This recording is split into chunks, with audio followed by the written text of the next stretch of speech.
Ikutan mo yung misis mo. Simas-simasin mo. Ayan, Diyos ko po. Ayan naman. Ayan, sige, sir. Ay, naman. Luluhod si sir. Luluhod, kaya ba? Kailangan mong lumuhod. Okay. O, sige. Paano mo kukunin? Paano ang gagawin mo, sir? Kailangan diskartehan mo yan. Alam mo naman tayong mga lalaki. Ay, music, please. Pwede naman umakyat si ma'am, para di ka nahirapan. Okay, sige.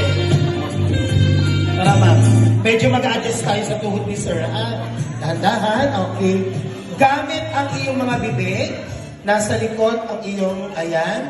Kukuhain mo ang garter sa loob ng mga suot ni madam. Pero wag mo ito itataas ha, ikaw ang papasok sa loob. Ha? Okay. Mamaya, ano mo yan, ibuka mo yung suot ni madam. Music, please.